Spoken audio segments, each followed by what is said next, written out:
Mega 9 TV. ప్రతి సంవత్సరం మనం జనవరి 26న గణతంత్ర దినోత్సవ వేడుకలు జరుపుకుంటాం. టీవీలో ఢిల్లీ కర్తవ్య పథ్లో చేసే సైనిక కవాతును చూస్తూ మురిసిపోతాం. కానీ ఆగస్టు 15కి జనవరి 26కి ఉన్న అసలు తేడా ఏంటో ఇప్పటికీ చాలా మందికి తెలియదు.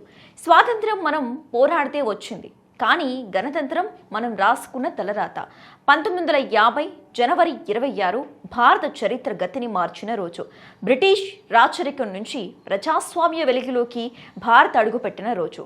77వ గణతంత్ర దినోత్సవ వేళ అసలు జనవరి 26న మనం గణతంత్ర దినోత్సవంగా ఎందుకు సెలబ్రేట్ చేసుకుంటాం? ఈ తేదీ వెనుక ఉన్న ఒక ఆసక్తికరమైన చరిత్ర ఏంటో ఈ వీడియోలో తెలుసుకుందాం పదండి. ఆగస్టు 15 1947న బ్రిటిష్ పాలన అంతమైంది. కానీ అప్పటికే మనకు సొంత చట్టాలు లేవు. మనల్ని మనం పరిపాలించుకునే రాజ్యాంగం లేదు. దాదాపు 2.5 ఏళ్ల పాటు మనం బ్రిటిష్ వారు రాసిన చట్టాల ప్రకారమే నడుచుకున్నాం. ఎప్పుడైతే 1950 జనవరి 26న మన రాజ్యాంగం అమల్లోకి వచ్చిందో అప్పుడే భారత్ సంపూర్ణ గణతంత్ర దేశంగా మారింది. ప్రపంచంలోని అతిపెద్ద ప్రజాస్వామ్య దేశంగా భారత్ నిలవటానికి మూల స్తంభం ఈ రోజే.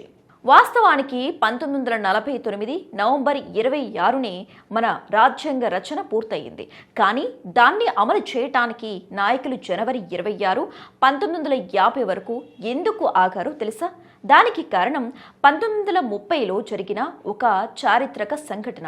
బ్రిటిష్ వారి కింద డొమినియన్ స్టేటస్ మాకొద్దు, మాకు కావాల్సింది సంపూర్ణ స్వరాజ్యం అని భారత జాతీయ కాంగ్రెస్ నిర్ణయించింది. 1930 జనవరి 26న రావి నది ఒడ్డున జవహర్లాల్ నెహ్రూ త్రివర్ణ పతాకాన్ని ఎగురవేసి ఆ రోజును స్వాతంత్ర దినోత్సవంగా ప్రకటించారు.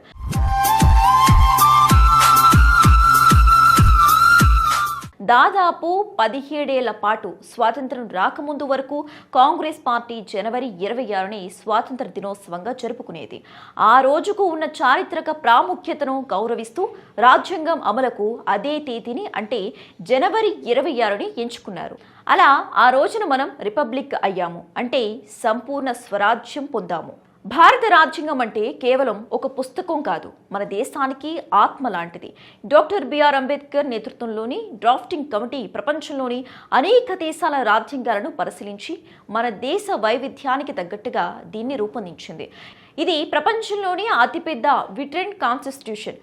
దీనిని రాయడానికి 2 సంవత్సరాల 11 నెలల 18 రోజుల సమయం పట్టింది. ఇందులో ఫండమెంటల్ రైట్స్, రెస్పాన్సిబిలిటీస్, ప్రభుత్వాల అధికారులను స్పష్టంగా పొందుపరిచారు.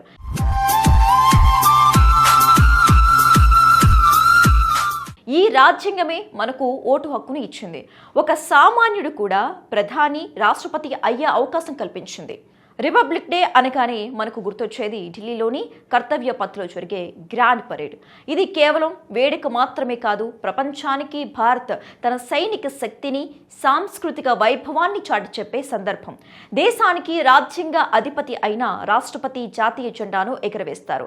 జాతీయ గీతం ఆలపిస్తున్నప్పుడు 21 తుపాకులతో సైన్యం గౌరవ వందనం సమర్పిస్తోంది.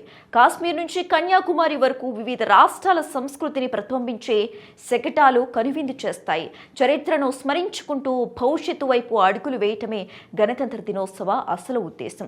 రాజ్యాంగం మనకు హక్కులను ఇచ్చింది, కానీ అదే సమయంలో దేశం పట్ల మన బాధ్యతను కూడా గుర్తు చేస్తుంది.